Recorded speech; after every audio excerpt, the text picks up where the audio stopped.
Hello friends, my name is Kaushik Kumar. आज की इस वीडियो में सीखने वाले हैं कि एक्सेल के लाइफ साइकिल क्या होते हैं। तो लाइफ साइकिल का मतलब क्या होता है कि इस रूटीन को हम बार बार यूज करते हैं अपने लाइफ साइकिल में, उसी को आप लाइफ साइकिल समझ सकते हैं एग्जाम्पल के तौर पे। जैसे आप देखते हैं कि अगर आप सुबह उठते हैं, रोज फ्रेश होना, अगर कहीं जाना है, गए फिर वहां से आए, रोज मतलब एक ही चीज का आपका रूटीन। तो उसी तरीके से सेम एक्सेल भी होता है। पिछले पार्ट्स में हमने इंट्रोडक्शन के वीडियोस कुछ देखे हैं आपने हमारे यूट्यूब चैनल पे। अभी ये इसका थर्ड पार्ट चल रहा है। तो इस थर्ड पार्ट में क्या है, देखिए लाइफ साइकिल क्या होता है वो समझिए पहले। लाइफ साइकिल का हमने पहले इंट्रोडक्शन में ये सारी चीजें मैंने आपको बता दी कि ऊपर से नीचे यहाँ तक जो होता है इन सबको कहते हैं। ठीक है, तो एक्सेल की भी एक लाइफ साइकिल होती है कि जिसके अंतर्गत ही आप पूरा एक्सेल का काम करते हैं। तो देखिए कैसे काम होता है।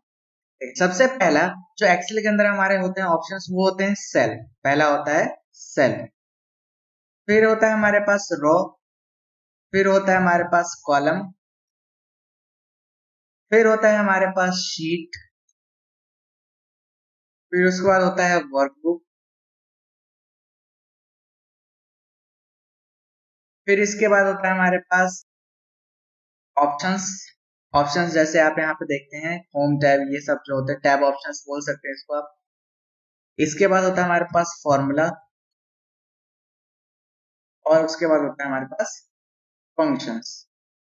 इसके बाद एक होता है हमारा एक्टिव सेल, एक होता है हमारे पास एक्टिव वर्कबुक।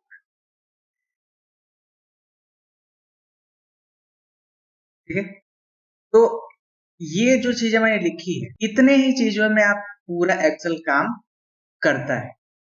इससे बाहर आप कभी नहीं जाएंगे। इतने ही चीजों में आप अपना काम एक्सेल में करते हैं।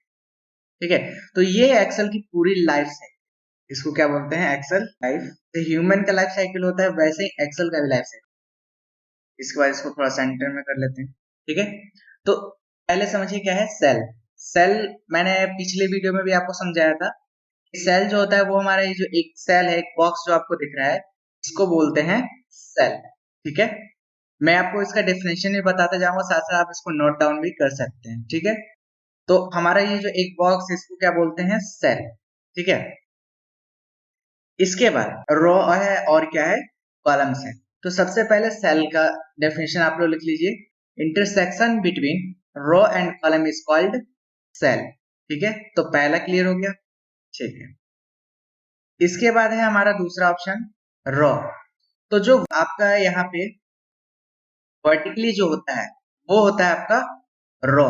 ठीक है, और जो हॉरिजॉन्टली होता है वो होता है आपका कॉलम। ठीक है, तो क्लियर है रो एंड कॉलम। हॉरिजॉन्टली क्या हुआ आपका कॉलम, और वर्टिकली आपको क्या हो गया रो। ठीक है, तो ये ध्यान में रखिएगा। तो यहाँ देखिए, अगर आप यहाँ पे क्लिक करेंगे तो ये वन कॉलम बताएगा, लेकिन अगर ऐसे आप सिलेक्ट करेंगे तो यहाँ पे बता रहा है आपके पास कि 9 रो है। ठीक है, और अगर इस तरीके से आप सिलेक्ट करते हैं तो देखिए 1 रो बता रहा है, मतलब 4th रो हो गया, और ऊपर बता रहा है इंटू 4C, मतलब 4 कॉलम। अभी देखिए 5 कॉलम हो गया जब हमने ई तक पहुंचाया। ठीक है, तो अगर कभी कंफ्यूजन हो तो आप इस तरीके से सिलेक्ट करके ऊपर देख सकते हैं एड्रेस बॉक्स में कि कितने रो और कितने कॉलम्स हमने सिलेक्ट किए। ठीक है, ये हो गया हमारा रो एंड कॉलम। ठीक है, इसके बाद आता है शीट। कि शीट किसे कहते हैं, ये जो एक पूरी आप यहाँ से यहाँ तक जो पूरा देख रहे हैं, जो मैंने बोला था आपको कि बहुत बड़ी शीट होती है, तो ये जो है आपका पूरा एक शीट कहलाता है। ठीक है, वो आप शीट यहाँ पे देख भी सकते हैं, यहाँ पे शीट 1 लिखा हुआ है। ठीक है, तो ये आपका हो गया पूरा शीट। ठीक है, तो शीट क्लियर हो गया। इसके बाद आते हैं वर्कबुक। देखिए अभी यहाँ पे एक शीट है, अगर आपके पास कॉपी में सिर्फ एक पेज है, अगर मैं पूरी कॉपी ना देख करके आपको मैं एक पेज देता हूँ तो वो क्या कहलाएगा, सिर्फ शीट। लेकिन अगर बहुत सारी शीट मिल जाए तो क्या बन जाता है, एक वर्कबुक।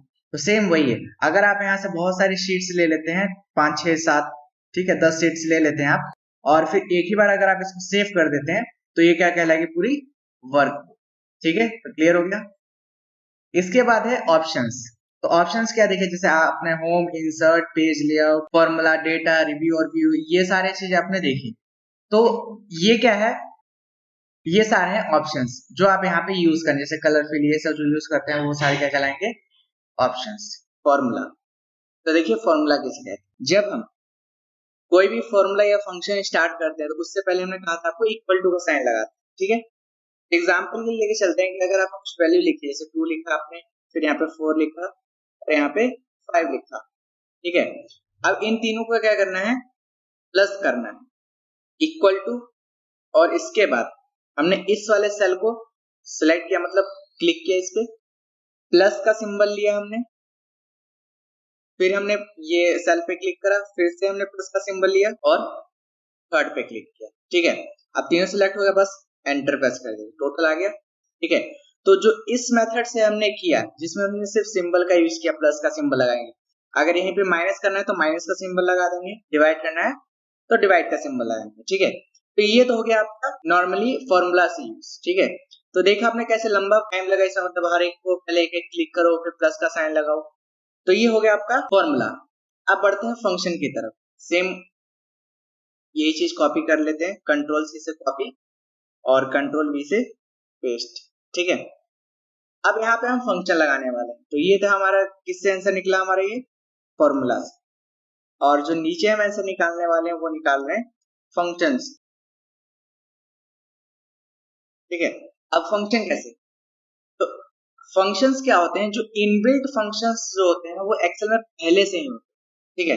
तो देखिए सम करने के लिए क्या करना है, इक्वल टू SUM लगाना है, SUM, ठीक है। सम ब्रैकेट ओपन, इसके बाद इन सभी को आपको सिलेक्ट कर लेना है, जितने भी संख्या है आप, ठीक है।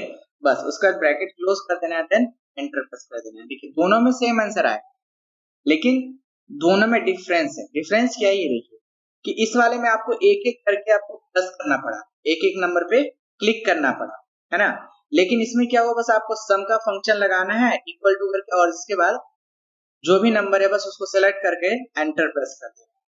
तो सबसे इजी कौन सा हुआ, फंक्शंस, ठीक है। इसलिए फॉर्मूला का यूज कम होता है, सबसे ज्यादा जो यूज होता है वो फंक्शन का यूज होता है, ठीक है। अब मैं फॉर्मूला और फंक्शन में एक और डिफरेंस बता देता हूँ, जिसके वजह से आपको लगेगा कि नहीं हमें फंक्शन ही यूज करना चाहिए, फॉर्मूला का कम करना चाहिए। वो रीजन मैं आपको बताता हूँ क्यों। सपोज दैट कि अगर मैं, इससे पहले एक चीज और समझ लीजिए, क्या है कि अगर हम कोई भी नंबर लिखते हैं तो वो किस साइड आता है, हमारा राइट हैंड साइड, और अगर हम कोई टेक्स्ट लिखते हैं तो वो आता है हमारा किस साइड, लेफ्ट हैंड साइड। ये क्लियर है, ठीक है। तो देखिए अगर मैं क्या करता हूँ, यहां से मैं नंबर को हटा देता हूँ, ठीक है। देखिए ये भी वर्क करेगा, क्योंकि रेंज में हमने इस सेल को नाम सिलेक्ट किया था, इस सेल को सिलेक्ट किया था, इस सेल को सिलेक्ट किया था। अगर कोई नंबर हटता है तो वो ऑटोमेटिकली जो नंबर होगा वो जितना से बचा हुआ रहेगा सिर्फ उसको ऐड करेगा, लेकिन सेल अभी ये भी ज्वाइंट है। क्यों, क्योंकि जैसे डबल क्लिक करेंगे आप तो देखिए यहाँ पे G4 बता रहे, G4 मतलब G ये रहा और ये रहा 4, ठीक है।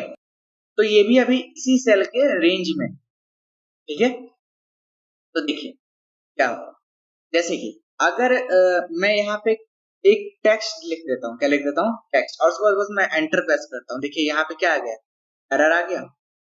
लेकिन वही चीज अगर मैं यहाँ पे इसको हटा कर कोई टेक्स्ट ऐड कर देता हूँ, ठीक है, और एंटर प्रेस कर देता हूँ, देखिए यहाँ पे 9 आंसर ही दिया उसने, जो पहले यहाँ पे आ रहा था वही आंसर दिया यहाँ पे, बट यहाँ पे कोई एरर नहीं आया, फंक्शन में एरर नहीं आया, क्योंकि सम फंक्शन जो होता है वो सिर्फ न्यूमेरिकल्स को ऐड करता है, लेकिन ये क्या कर रहा है, ये टेक्स्ट को भी ऐड कर रहा है, लेकिन इसको न्यूमेरिकल को मिल नहीं रहा, तो टेक्स्ट और न्यूमेरिकल का भी ऐड कर नहीं सकते, तो इसी रीजन से ये हमें एरर देता है।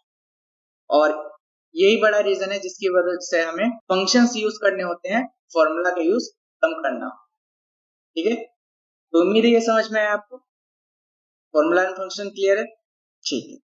अब इसमें एक और चीज होता है हमारा, रेंज होता है। रेंज भी समझ लेते हैं क्या होता है, ठीक है। देखिए रेंज क्या होता है, अगर हम कहें कि ये जो वैल्यूज है 1 2 3 4, ठीक है, इन सभी वैल्यूज का हमें सम करना है, तो ये तो एक सेल हुआ, तो ठीक है, 2 सेल हुआ, 3 सेल हुआ, 4 सेल, ठीक है। अब आपसे बोला गया है कि इन सभी का आपको टोटल करना है, तो ये देख रहे हैं आपको एक रेंज सिलेक्ट करना पड़ रहा है इतना, ठीक है। अगर और बड़ा होता तो और आगे सिलेक्ट करना होता, selection of multiple cell is called range. ठीक है, तो देखिए हमने इक्वल टू का सम लगाया यहाँ पे, equal to sum formula, then bracket open किया और इन दोनों को हमने क्या कर लिया, सिलेक्ट। ठीक है, पूरा सिलेक्ट कर लिया हमने। तो ये इसके अंदर हमने क्या दिया, रेंज दिया है कि H4 से लेकर के I6 तक, मतलब H ये रहा, H4 से लेकर के ये हमारा कहां तक है, I6। तो यहाँ पे देखिए I6 तक है, ये वाला देखेंगे आप यहाँ पे इसके सामने, तो I6 तक का रेंज आ रहा है हमारा। ठीक है, तो ये क्या कहलाता है, रेंज। ब्रैकेट क्लोज कर दीजिए, बस एंटर प्रेस कर दीजिए, ये देखिए आपका सम आ गया। समझ में आया, रेंज किसे कहते हैं। अब इसके बाद क्या है, एक्टिव सेल। एक्टिव सेल किसे कहते हैं, देखिए जिस सेल पे आप वर्क कर रहे हैं, जैसे ये सेल है, इस सेल में मैं कुछ टाइप कर रहा हूं, तो ये क्या कहलाएगा, हमारा एक्टिव सेल। ठीक है, तो एक्टिव सेल क्लियर हो गया। इसके बाद है एक्टिव वर्कबुक। एक्टिव वर्कबुक किसे कहते हैं, एक्टिव वर्कबुक उसे कहेंगे जिस वर्कबुक में आप अभी काम कर रहे हैं। आप जैसे सीट 1 पे अभी काम कर रहे हैं, तो यहाँ पे सीट 1 पे जो काम कर रहे हैं ये आपका होगा एक्टिव वर्कबुक। ठीक है, उस वर्कबुक का आप नाम भी सेव कर सकते हैं। यहाँ पे जब आप इसको सेव करेंगे तो यहाँ पे नाम शो होगा जिस नाम से आप सेव करेंगे। ठीक है, तो उम्मीद है आपको ये सारी चीजें क्लियर हुई।